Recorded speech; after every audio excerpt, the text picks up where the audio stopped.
Hello दोस्तों, नमस्कार। आपका अपने YouTube चैनल मैथ बैच 21 पर हार्दिक स्वागत है। मैं राजनीश आशा करता हूँ आप सभी लोग बहुत ही अच्छे होंगे और पढ़ाई भी आप सभी लोगों की बहुत ही अच्छी तरीके से चल रही होगी। तो मेरे प्यारे बच्चों, जैसे कि बच्चों की जैसे मांग रहती है उसी तरह से मैं आप लोगों के लिए, आपके लिए खुश करने के लिए अच्छे से अच्छे कॉन्सेप्ट के साथ में हमेशा तैयार रहता हूँ। तो मेरे प्यारे बच्चों, तो आपका भी कुछ ना कुछ हक बनता है, ज़्यादा नहीं तो अपने दोस्तों के पास तक वीडियो के लिए शेयर करके पहुंचाते रहें ताकि वो भी इन कॉन्सेप्ट से वंचित ना रहें। तो मेरे प्यारे बच्चों, मैं आपको पढ़ाने वाला हूं आज बहुत ही बिंदास, बहुत ही अच्छे कॉन्सेप्ट के साथ जो क्वेश्चन एसएससी जीडी में पूछे गए हैं। और एसएससी जीडी में अधिकांश क्वेश्चन इसी टाइप के पूछे जाते हैं। भाषा चेंज हो जाती है, कोई दिक्कत नहीं है। तरीका अगर आपको आता है तो भाषा चेंज होने का कोई भी इफेक्ट नहीं होता है। संख्या चेंज हो जाती है, कोई भी इफेक्ट नहीं पड़ता है, यदि आपके लिए सही तरीका आता है। अगर आपने सही कॉन्सेप्ट अच्छी तरीके से पढ़ा है तो गारंटी के साथ कह सकता हूं मेरे प्यारे बच्चों, आप कभी भी उन क्वेश्चनों के लिए गलत नहीं करेंगे, सेकंडों में क्वेश्चनों के लिए बना पाएंगे। तो जैसे कि आपसे मैं यही कहना चाहूंगा, अगर नेक्स्ट वीडियो इससे पहले वाली वीडियो अगर आपने नहीं देखी हो तो सबसे पहले आप उस वीडियो को देखें, उसके बाद इस वीडियो के लिए देखें। तो मेरे प्यारे बच्चों, बन के दिखाइए कुछ ऐसा जो सभी बनना चाहें आपके जैसा। तो आइए बात करते हैं कॉन्सेप्ट की। हमारा टॉपिक क्या है? टॉपिक हमारा चल रहा है अनुपात और समानुपात। जैसे कि अनुपात समानुपात में मैंने आपके लिए कल जो वीडियो दी थी उसमें मैंने बिल्कुल बेसिक से समझाया था और उसके बाद में मैंने आपको क्वेश्चन दिए थे। तो आइए, बहुत ही प्यारे क्वेश्चन हैं, बड़े आराम से बहुत ही आसानी से आप कर सकते हैं। देखिए यहाँ पर क्वेश्चन नंबर 10 की अगर हम बात करते हैं तो क्वेश्चन नंबर 10 में कहा गया यदि a बटे b बराबर 7/9 और दिया है आपको b बटे c बराबर 3/5। उसके बाद हमसे कहा है a अनुपात b अनुपात c क्या होगा। a b c का अनुपात पूछा है, यानी a अनुपात b अनुपात c बड़े आसानी के साथ आप निकाल सकते हैं। देखिए ऐसे क्वेश्चन आपके लिए जीडी मिलते हैं, यानी कि एग्जाम में ऐसे क्वेश्चन मिलते हैं, उसके बाद भी आप गलत करके आते हैं। तो कितने आसानी से करेंगे, देखिए बने रहें वीडियो के अंत तक। ए के सामने ए का मान दिया है, बी के सामने बी का मान दिया है, इसी तरह से यहाँ पर बी के सामने बी का मान दिया है, सी के सामने सी का मान दिया है। तो समझिए, ए का मान कितना 7 तो ए के नीचे लिख दीजिए, बी का मान कितना है आपका 9 तो बी के नीचे लिख दीजिए। यहाँ से देखो बी का मान कितना है 3 तो बी के नीचे लिख दीजिए, सी का मान कितना 5 तो सी के नीचे लिख दीजिए। उसके बाद में आपको क्या करना है, बराबर में कितना 9, जो बराबर वाला पद है वो बराबर में लिखा जाता है। इसके बराबर कितना 3 तो यहाँ पर कितना लिखा जाएगा 3। बस सीधी आप गुणा कर दीजिए। 7 तियो कितना हुआ 21 हुआ और 9 तिया कितना हुआ आपका 27 हुआ और 5 नियम कितना हुआ 45 हुआ। 21 27 45 अगर कट रहा है किसी से तो कट कर दीजिए। देखो 3 से कट रहा है, 3 सत्ते 21 होता है, 3 नियम कितना होता है 27 होता है, 3 एका 3 3 पंजे 15 होता है, यानी कि 7:9:15 आपका आंसर हो चुका है। 7:9:15 यानी कि ऑप्शन डी आपका बिल्कुल सही जवाब है। यानी कि ऐसे क्वेश्चनों के लिए बड़े आसानी के साथ बच्चों कर सकते हो। मैं फिर कह रहा हूं, यदि आप मैथ में एसएससी जीडी के एग्जाम में आप लोगों ने 20 में अगर 20 नहीं किए तो मेरा वादा है कि 100% 20 में 20 करेंगे और 20 में 20 नहीं किए तो सिलेक्शन कहने के रुकने की संभावना है, ध्यान रखना। तो आइए अब बात करेंगे नेक्स्ट क्वेश्चन, और नेक्स्ट क्वेश्चन है हमारा क्वेश्चन नंबर 11, यानी कि क्वेश्चन नंबर 11। इसमें कहा है a अनुपात b, बड़ा सरल से मतलब क्वेश्चन है, तो आप देख सकते हैं कि एसएससी जीडी में आया हुआ है।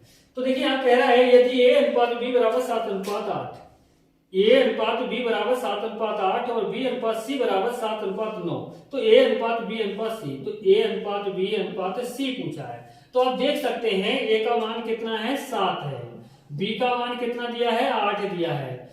उसके बाद देखिए b का मान कितना है आपका 7 है, b का मान 7 तो b के नीचे लिख दीजिए 7। उसके बाद क्या c का मान कितना दिया है 9 दिया है, तो c के नीचे बस वही कंडीशन, बराबर में बराबर वाला पद, बराबर में बराबर वाला पद। 7 के साथ में गुणा करोगे तो कितना हो जाएगा 49 हो जाएगा, 7 8 कितना हो जाएगा 56 हो जाएगा। 9 अट्ठे कितना होगा 72 होगा, यानी कि 49 56 72, 49 56 72, यानी कि ऑप्शन बी आपका बिल्कुल सही जवाब है। यानी कि अगर आप अनुपात निकालना नहीं जानते हैं तो 100% क्वेश्चन को गलत करेंगे। तो मेरे प्यारे बच्चों, इससे पहले एक वीडियो है, उसके लिए देख लें ताकि अनुपात निकालना आपको आसानी से आ जाएगा।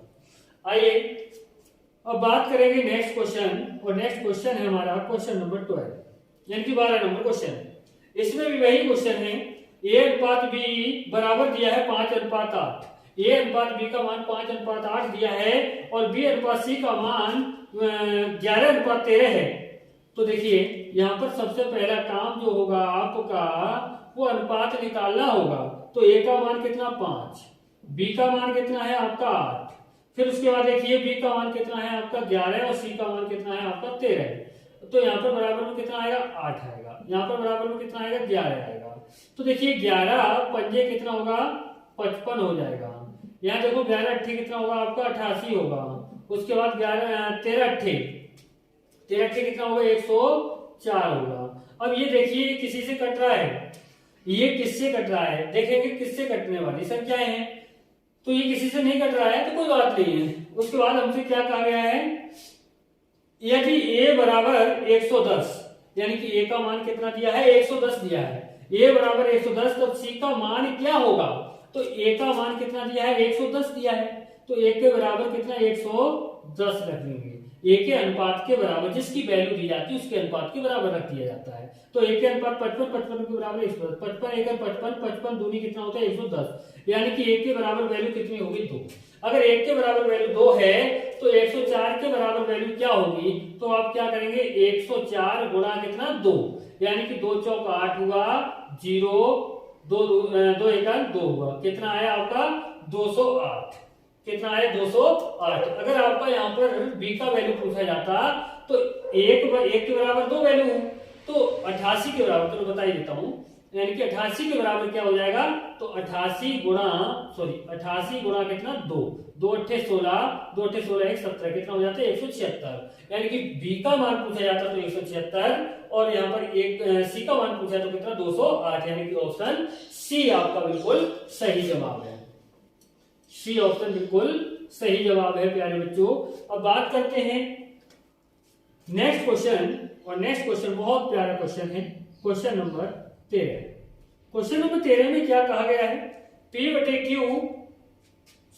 यदि P Q R, यानी कि P Q और R इनका जो अनुपात दिया है 5:3:6 दिया है, तब हमसे पूछा गया है P/Q अनुपात Q/R अनुपात R/P। तो यहाँ पर आपको करना क्या है, तो देखिए P का मान कितना है, देखो यहाँ पे देखो P का मान 5 है, तो यहाँ पर रख सकते हैं इधर P का मान कितना है 5 है, बटे Q का मान कितना है 3 है, अनुपात Q का मान कितना है 3 है, और बटे R का मान कितना है 6 है, अनुपात। उसके बाद देखिए क्या दिया है R/P, R का मान कितना है 6 है, बटे P का मान कितना है 5 है। उसके बाद देखिए 3 एक 3, 3 दूनी 6, यहाँ पर आपका कितना है 3 है और यहाँ पर 2 है, यहाँ पर 5 है। जो बटे वाली संख्या होती है ना, इसका आपको प्यारे बच्चों एलसीएम लेना होता है। क्या लेना होता है एलसीएम। तो 3 2 5 का एलसीएम कितना हो जाएगा, 3 2 5 का एलसीएम कितना हो जाएगा 30 हो जाएगा, यानी कि जो एलसीएम होगा 30 होगा, और जो भी एलसीएम होगा उसकी प्रत्येक में क्या कर देंगे गुणा कर देंगे, क्या कर देंगे गुणा कर देंगे, यानी कि प्रत्येक में गुणा करना है आपके लिए, गुणा 30। तो 3 एक 3 10 आ जाएगा, यहाँ 2 से कट करेंगे कितना आ जाएगा 15 आ जाएगा, 5 से कट करेंगे 5 से 30 हो जाएगा। यहाँ पर देखिए कितना आया, 5 की 10 में गुणा करो तो कितना आएगा 50 आएगा। अच्छा 15 की गुणा 1 में करो तो कितना आएगा 15 एक 15 आएगा। उसके बाद 6 की गुणा 6 में करो कितना आएगा 36 आएगा, यानी कि 50 15 36, 50 15 36, यानी कि ऑप्शन ए आपका बिल्कुल सही जवाब होगा। तो इस टाइप के क्वेश्चनों के लिए बड़े आराम से और सेकंडों में बना सकते हैं यदि आप सही से वीडियो को देख रहे हैं और सही से पढ़ रहे हैं। तो मेरे प्यारे बच्चों वीडियो के लिए ज्यादा से ज्यादा लाइक कमेंट शेयर करते रहें। आइए अब बात करेंगे नेक्स्ट क्वेश्चन, और नेक्स्ट क्वेश्चन है हमारा क्वेश्चन नंबर 14। क्वेश्चन नंबर 14 में कहा गया है 2a बराबर 3b, 2a बराबर 3b बराबर 7c। अब यहाँ पर ये आपस में सब बराबर है। यहाँ पर पूछा a अनुपात b अनुपात c क्या होगा, तो मैं आपको समझा दूं। देखिए इसके बराबर कुछ वैल्यू नहीं है, तो इसके बराबर क्या होगा, 1 होगा। अब देखिए 2a के बराबर भी 1 है, 3b के बराबर भी 1 है, 7c के बराबर भी 1 है, इन सबके बराबर में क्या है, 1 है। अब यहाँ पर a और b, a अनुपात b अनुपात c निकालना है हमें, तो a और b और c का मान निकालना है। अगर मान लो 2a बराबर 1 ले लिया, यानी कि 2a बराबर हमने 1 लिया, तो a बराबर क्या हो जाएगा, 2 गुणा में इधर जाएगा तो बटे में चला जाएगा, 1/2। इसका मतलब समझिए, मैं आपको चाहता डायरेक्ट भी बता सकता था, लेकिन मैंने आपको समझाने की पूरी कोशिश की है, पूरा प्रयास किया है। a का मान क्या आएगा, उधर जाएगा तो बटे जाएगा, तो 1/2 अनुपात। ऐसे ये 3 इधर जाएगा तो बटे जाएगा, तो b का मान कितना, 1/3। ऐसे c का मान उधर जाएगा तो 1/7। अब देखिए 2, 3 और 7 जो बटे में दिया गया है, इसका क्या लेना है आपको, एलसीएम लेना है। यानी कि 2, 3, 7 का एलसीएम कितना होगा, 42 हो जाएगा। कितना होगा, 42। अब जो एलसीएम आया है उसकी प्रत्येक में गुणा कर देना है। जो एलसीएम है ना, उसकी प्रत्येक में क्या कर देना है, गुणा कर देना है। 2 से काटोगे तो कितना आएगा, 21 आ जाएगा। 3 से काटोगे तो कितना आएगा, 3 1 3, 3 चौक 12 है, 3 1 3, 3 चौक 12 सही है। 7 छक कितना, 42, यानी कि 21 अनुपात कितना, 14 अनुपात 6, यानी कि 21, 14 और 6 आपका एलसीएम हो जाएगा। 21, 14, 6, यानी कि ऑप्शन भी आपका बिल्कुल सही जवाब होगा। ऑप्शन भी आपका बिल्कुल सही जवाब होगा। तो देखिए इस टाइप के क्वेश्चनों के लिए बड़े आसानी के साथ बना सकते हैं मेरे प्यारे बच्चों, मेहनत के साथ लगे रहे। आइए अब बात करते हैं, बहुत ही प्यारा क्वेश्चन है, क्वेश्चन नंबर 15। क्वेश्चन नंबर 15 में क्या कहा गया है, इसमें कहा गया है s अनुपात u अनुपात v, तो लिख देते हैं s अनुपात u अनुपात v अनुपात w। इनका अनुपात दिया गया है 2 अनुपात 9 अनुपात 6 अनुपात 7 दिया गया है। उसके बाद में कह रहा है और s प्लस u, अच्छा यहां पर कह रहा है, क्या कह रहा है, s plus u plus v plus w बराबर दिया गया है 864। कितना दिया है, 864 दिया गया है। जब ये दिया गया है उसके बाद पूछा है s plus u plus w क्या होगा। तो मेरे प्यारे बच्चों आप क्या करेंगे, सबसे पहले इस अनुपात का योग करेंगे। 2 9 11, 11 6 17, 7 कितना हुआ, 24 हुआ। 24 के बराबर कितना है, 864 दिया गया है। 864 दिया गया है 24 के बराबर, तो इसके लिए कैलकुलेट कर लीजिए। तो देखिए 24 से डायरेक्ट अगर आपको नहीं कट कर पा रहे तो कोई दिक्कत वाली बात नहीं है। तो यहाँ पर क्या करेंगे, 8 से कट करके देखते हैं। देखो 8 तिया 24, 8 1 8, ना जाने का 0, 8 8 64। 3 से कट करिए, 3 1 3, 3 तिया 9, 3 6 18। 1 के बराबर वैल्यू कितनी आ गई आपकी, 36। 1 के बराबर 36 है तो 2 के बराबर कितना होगा, 36 दूनी कितना, 72 होगा। ऐसे ही 1 के बराबर 36 है तो 9 के बराबर कितना होगा, 36 की 9 की गुणा कर दो तो 9 6 कितना हुआ, 54 हुआ, और 9 तिया 27, 27 और 5 कितना हुआ, 32 हुआ, यानी कि 324। 1 के बराबर 36 तो 6 के बराबर कितना होगा, इसका भी वैल्यू निकाल लो। 6 6 36 हुआ, और 6 3 18, 18 और 3 कितना हुआ, 21 हुआ, 216। ऐसे 7 के बराबर वैल्यू क्या होगी, तो 7 से 7 6 42, और 7 21, 21 और 4 कितना हुआ, 25, 252। हमसे पूछा क्या गया है, बस उसको देखना है। s plus u plus w, यानी कि s plus u plus w का मान पूछा गया है। s का मान कितना है, 72, और क्या है आपका u का मान कितना है आपका, 324 है, प्लस w का मान कितना, 252। इनका योग पूछा गया है। तो देखिए 2 और 2 4, 2 और 4 कितना हुआ, 6 और 2 कितना हुआ, 8 हुआ। कितना हुआ 8। उसके बाद हमसे हासिल कुछ नहीं लगा, 7 और 2 9, 9 और 5 कितना हुआ 14, हासिल कितना लगा 1, 1 और 3 कितना हुआ 4 और 2 कितना हुआ 6, यानी कि 648 होगा इसका मान। इसमें से किसी एक का भी मान पूछ सकता था आपसे, तो यहाँ पर कितना हुआ 648, यानी कि ऑप्शन डी आपका बिल्कुल सही जवाब है। ऑप्शन डी बिल्कुल सही जवाब है। तो आइए अब बात करेंगे नेक्स्ट क्वेश्चन, और नेक्स्ट क्वेश्चन क्या है हमारा, क्वेश्चन नंबर 16। क्वेश्चन नंबर 16 में क्या कहा है, x बटे 3 बराबर y बटे 5 और z बटे 9, तब x अनुपात y अनुपात z हमसे पूछा गया है। तो देखिए इसके बराबर कुछ इसके बराबर कुछ नहीं है, तो इसके बराबर क्या लेंगे 1 लेंगे, यानी कि x बटे 3 के बराबर भी 1 है, y बटे 5 के बराबर भी 1 है, z बटे 9 के बराबर भी 1 है। अगर मैं यहाँ पर लेता हूँ x बटे 3 बराबर क्या 1, तो इसका मतलब 3 इधर गुणा हो जाएगा, तो x बराबर कितना 3 वैल्यू निकल के आएगा। तो x का मान कितना, यानी कि x के बटे में जो दिया है वो x का मान है, y के बटे में दिया हुआ y का मान है, z के बटे दिया हुआ z का मान है। x का मान कितना है 3 और y का मान कितना है 5 और z का मान कितना है 9, यानी कि 3 अनुपात 5 अनुपात 9, 3 5 9, यानी कि ऑप्शन डी आपका बिल्कुल सही जवाब है। डी ऑप्शन आपका बिल्कुल सही जवाब है।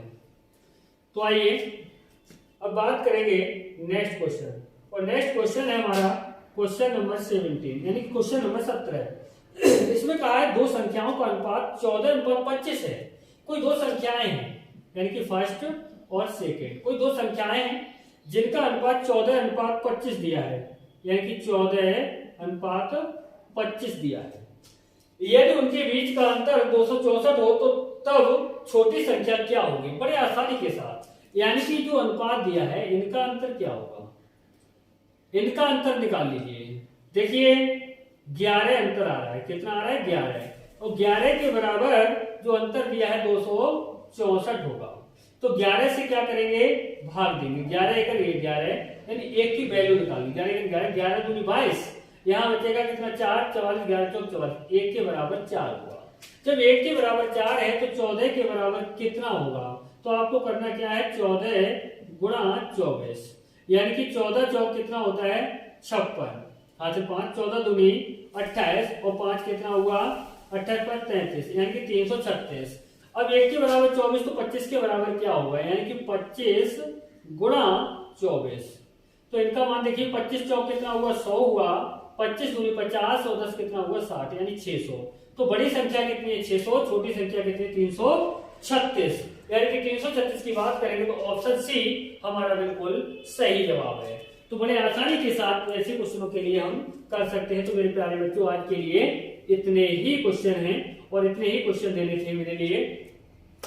देखते हैं कितने बच्चे हमारे वीडियो के लिए अच्छी तरह से देखते हैं और कितने बच्चे वीडियो के लिए शेयर करते हैं, यानी कि अपने दोस्तों को भी वंचित नहीं रखना है। यानी कि मुझे इस पर कोई भी आपसे कोई चार्ज नहीं, फ्री में मैं आपके लिए सेवा दे रहा हूं। और फ्री की सेवा के लिए हो सकता है बहुत से बच्चे इस चीज को सोच लेते हैं कि मतलब वो होगा कोई ऐसे कोई ज्यादा खास कॉन्सेप्ट नहीं होगा, फ्री में जब दे रहा है तो उसकी कोई वैल्यू नहीं है। लेकिन नहीं, ऐसा नहीं है। मैं उन लोगों से जुड़ना चाहता हूं, उन लोगों के लिए ये चीजें देना चाहता हूं जो वास्तव में घर से निकल करके और वहां जाकर के कोचिंग में नहीं पढ़ सकते हैं और यानी कि पेमेंट देने के लिए असमर्थ हैं, जिनकी समस्याएं बहुत ज्यादा हैं, तो मैं उनके लिए घर तक पहुंचाने का काम करूंगा। तो मेरे प्यारे बच्चों मेहनत करते रहिए और माँ बाप के सपनों के लिए हमेशा देखते रहिए, यानी कि खुश अगर आपके माँ बाप हैं तो निश्चित है आप भी खुश होंगे। अगर माँ बाप दुखी हैं आपसे आहत हैं अगर आपके माँ बाप, तो निश्चित है जीवन में आप कभी भी सुख और चैन से